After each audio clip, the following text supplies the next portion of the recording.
We've all heard of the mantra Om, but do we really know the science behind it? And I'm not talking about a spiritual interpretation. I'm talking about actual science.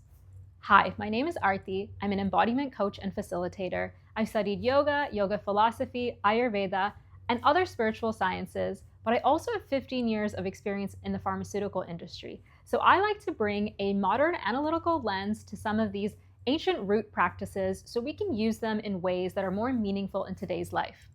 In today's episode of Well Then, we are exploring the science of Om. So let's get into it. First, let's talk about the physiology or the impact on the body of chanting Om. First, it has an impact on your vagus nerve. What is your vagus nerve? Your vagus nerve runs from your brain down to your chest, through to your abdomen, to your stomach. This is the nerve system that's responsible for resting and relaxation and digestive properties in the body. 2, it has an impact on your amygdala. Your amygdala is a portion in your brain that is the center for fear, anxiety, and stress. When we chant Om, it starts to down-regulate the activity in your amygdala, so those qualities are lesser. Third, it has an impact on your brain waves. How does it impact your brain waves?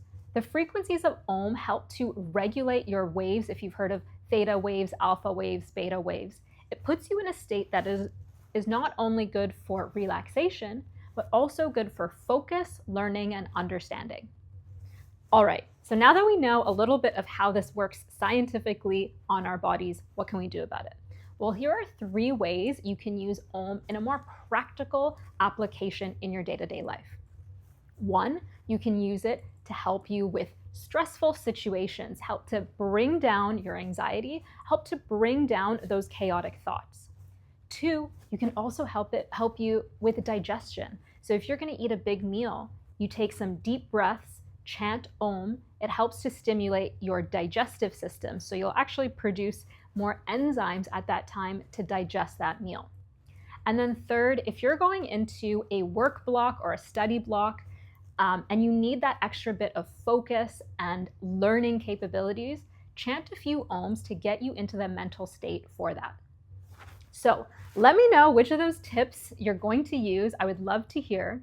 And if you'd like to learn more, on YouTube, we're going to go into the sound anatomy. And of course, we're going to do some Om mantra chanting together.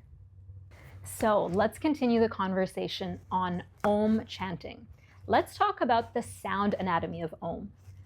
We often see it written as OM, but it is actually a 3-part composite sound. It is composed of 3 components, AUM, sounded as A, U, and M. There's also one more piece which people forget about. There's a silence afterwards. So what do these 3 sound components equate to? The A sound is related to the A sound, rather, is connected to your abdomen and your chest. That is where that sound resonates when you chant Om. The O sound, that U component, is related to your chest as well as your throat. That is where that sound vibrates. And then the sound, that comes through your head, your skull, your sinuses, up through to your pineal gland, which is up here at the very top.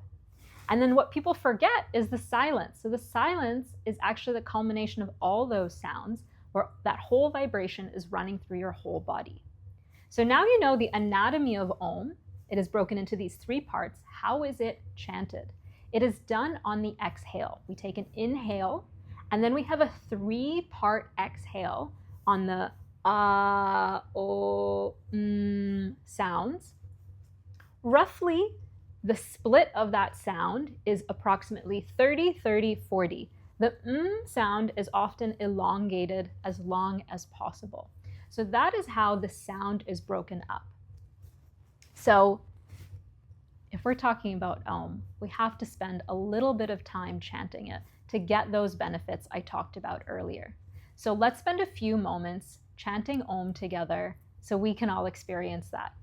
So how are we going to do this? We're going to start by sitting comfortably, aligning the spine, rolling the shoulders back, opening up the chest so we have more space to project and also receive.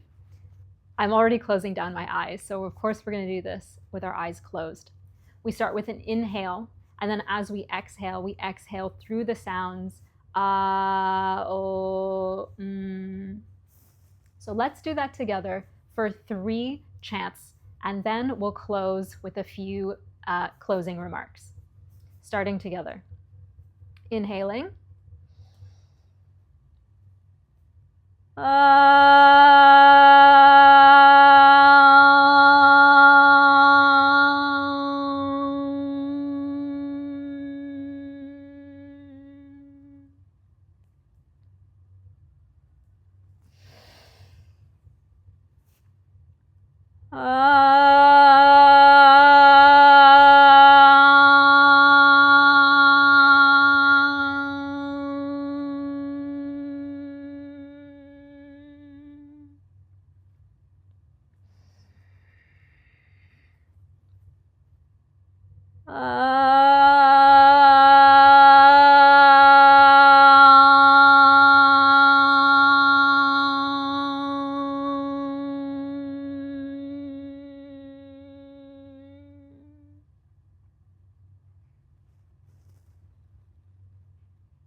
Thank you for chanting Om together with me.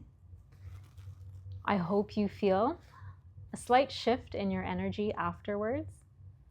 And I ask you to notice. Notice what feels different. Notice what feels lighter. And see if this is a practice that you can incorporate into your day-to-day, even for just a couple of minutes. Thank you, and I'll see you in the next episode of Well Then.